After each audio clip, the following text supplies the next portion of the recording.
If you don't feel ennobled by your porn-related masturbation, then perhaps that means it's of questionable utility. I certainly don't see it as a stabilizing social force. I don't see it as something people do in public and brag about.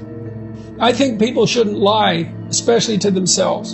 And I think repeatedly engaging in a behavior that you judge yourself to be morally reprehensible is a form of performative contradiction, which is the acting out of a lie.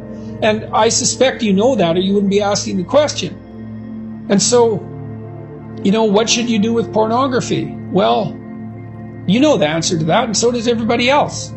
Everyone knows it's not good. It's not good for those who produce it. It's not good for those who participate, wittingly or unwittingly, because there's plenty of them, in its production. It's not good for its consumers. The less porn, the better.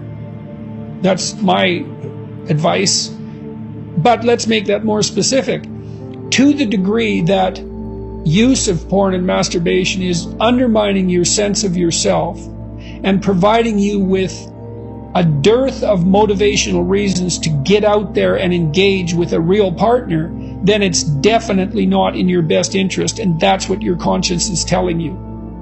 And it's the expedient at the expense of the meaningful. Obviously, right? Obviously, there isn't any more obvious manifestation of the expedient at the expense of the meaningful than pornography and masturbation. And that's hardly a heroic path. So maybe the less of it, the better. There are dopamine circuits in your brain. The one we think about with addictions is technically called the mesolimbic circuit. We call it the desire circuit, which is a little bit more descriptive. The desire circuit gives you reward. We also call it the reward circuit, right? Eat when you're hungry, you get a pat on the back when you do a good job, you get an award. All of these things promote your evolutionary success. So we work to stimulate our dopamine reward center. Now, chemicals like cocaine and alcohol and nicotine, they artificially stimulate this center. And some of them can hit it like a nuclear weapon and give it a stronger blast than any natural behavior can do. Now, a lot of times we make decisions in life based on what's going to give us more dopamine. So, for example, should I go to work today or should I go see a movie? Well, I'm going to go to work. Because if I see a movie, that's going to have a really negative effect on my future. And that feels rational.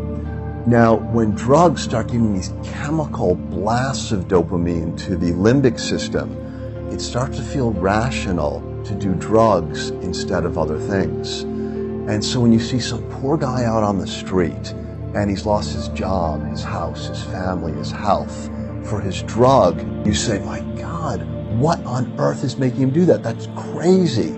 But from the inside, it appears perfectly rational. He's choosing the thing that gives him the biggest dopamine.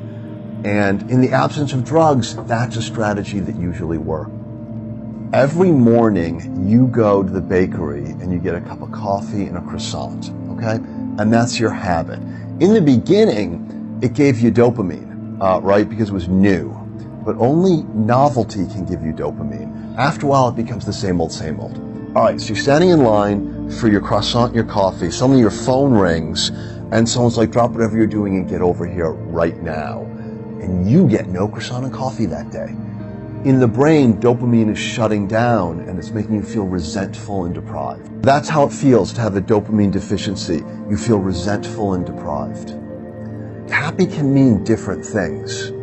So for example, if I say, I'm happy that I'm going to get a new iPhone, it's a different feeling than saying, I'm happy because I just got this new iPhone. Those are two very, very different things. When you are happy about something that's going to happen, it makes you feel excited, energized. Maybe it makes you feel strong and powerful and confident.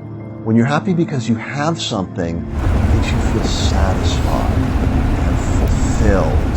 And it's like, ah. And those are very different feelings.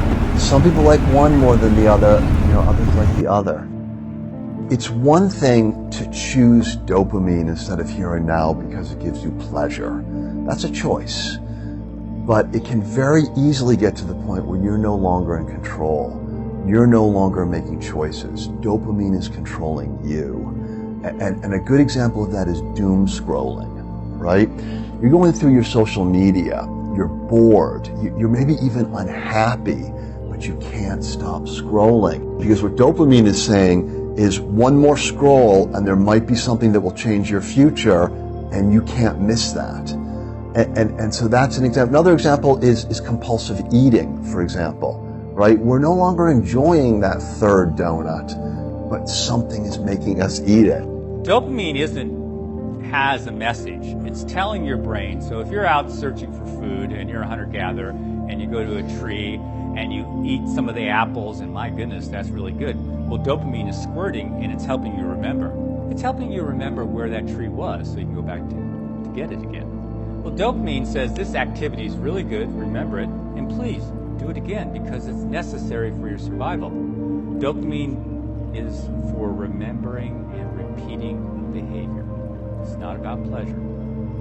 So as the dopamine levels are high, let's say you're on a 2-hour session of going through 100 videos, it starts to, and here's where you hear about rewiring.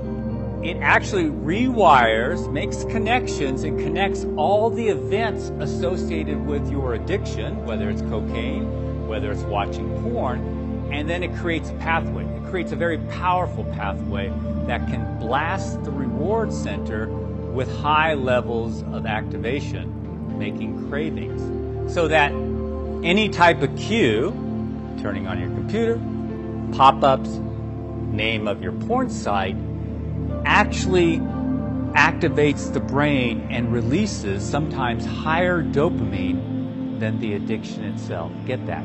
The before I'm going to use can often release higher dopamine than the act of taking the drug or engaging in your behavior.